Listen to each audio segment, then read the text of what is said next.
بسم اللہ الرحمن الرحیم۔ السلام علیکم۔ ایک دن حضرت فاطمہ رضی اللہ تعالی عنہ بیمار ہو گئیں اور حضرت علی رضی اللہ تعالیٰ عنہ آئے اور فرمایا، اے فاطمہ تمہاری ابھی کیا خواہش ہے؟ شہزادی نے فرمایا، میں آپ سے کوئی چیز طلب نہیں کروں گی، چچا زاد بس حضرت علی نے اصرار کیا تو شہزادی نے فرمایا، اے ابو الحسن میرے باپ نے وصیت کی ہے کہ میں آپ سے کوئی چیز طلب نہ کروں اور کوئی بوجھ نہ ڈالوں۔ تو حضرت علی رضی اللہ تعالیٰ عنہ نے فرمایا کہ آپ کو میرے حق کی قسم کہ تم مجھ خواہش کرو۔ شہزادی نے فرمایا کہ اب جب آپ نے مجھے قسم دی ہے تو اگر کہیں سے انار مل جائے تو میرے لیے لے آئیے۔ بس حضرت علی رضی اللہ تعالیٰ عنہ انار کی تلاش میں نکل گئے۔ حضرت علی رضی اللہ تعالیٰ عنہ سے لوگوں نے کہا کہ انار کا موسم گزر گیا ہے، لیکن کچھ دن پہلے شمعون یہودی کے پاس کچھ انار تھے۔ حضرت علی رضی اللہ تعالیٰ عنہ اس کے گھر کی طرف گئے اور دق الباب کیا۔ حضرت علی رضی اللہ تعالیٰ عنہ نے انار کے بارے میں کہا۔ شمعون نے کہا کہ میں نے کچھ دن پہلے سارے انار بیچ دیے، مگر یہ کہ امام جانتے تھے کہ اس کے پاس ایک انار ہے۔ حضرت علی رضی اللہ تعالیٰ عنہ نے یہودی سے کہا کہ گھر کے اندر تلاش کرو تو اس کے گھر کے دروازے کے پیچھے اس کی زوجہ کھڑی تھی۔ اس نے کہا، ہاں گھر کے اندر ایک انار ہے جس کو میں نے پتوں کے نیچے چھپایا ہوا ہے۔ بس حضرت علی رضی اللہ تعالیٰ عنہ نے وہ انار 4 درہم میں شمعون سے خرید لیا۔ شمعون نے کہا کہ امیر المومنین ہر انار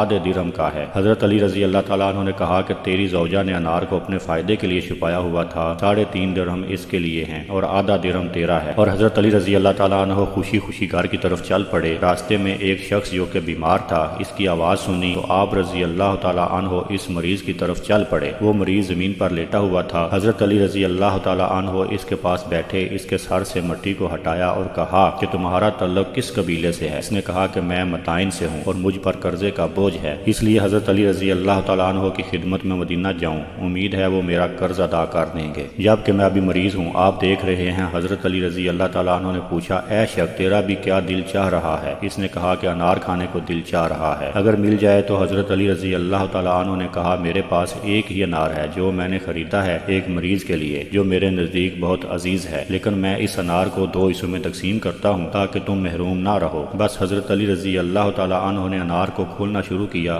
یہاں تک کہ اسے آدھا انار کھلا دیا۔ اس شخص نے کہا، یہ آدھا انار بھی کھلا دیں تاکہ میری طبیعت بہتر ہو جائے۔ پھر حضرت علی رضی اللہ تعالیٰ عنہ نے وہ آدھا انار بھی اس مریض کو دے دیا۔ جب شہزادی رضی اللہ تعالیٰ عنہا سے دل ہی دل میں شرمندہ تھے، راہ چلتے ہوئے یہاں تک کہ گھر پہنچے، دروازے کی شگاف سے شہزادی رضی اللہ تعالیٰ عنہا کی حالت کو دیکھا کہ شہزادی تشریف فرما ہے اور انار کا طبق سامنے رکھا ہوا ہے۔ انار کی طرف دیکھا تو پہچان گئے کہ یہ دنیاوی انار نہیں ہے۔ فرمایا کہ یہ انار تمہارے لیے کہاں سے آئے؟ تو شہزادی رضی اللہ تعالیٰ عنہا نے فرمایا کہ آپ کے جانے کی تھوڑی دیر بعد کسی نے دروازہ کھٹکھٹایا تو فضا نے دروازہ کھولا، دیکھا ایک مرد انار کا طبق ہاتھوں میں اٹھائے ہوئے ہے۔ اس مرد نے ہم سے کہا کہ امیر المومنین رضی اللہ تعالیٰ عنہ نے اس انار کے طشت کو حضرت فاطمہ رضی اللہ تعالیٰ عنہا کے لیے بھجوایا ہے۔ سبحان اللہ۔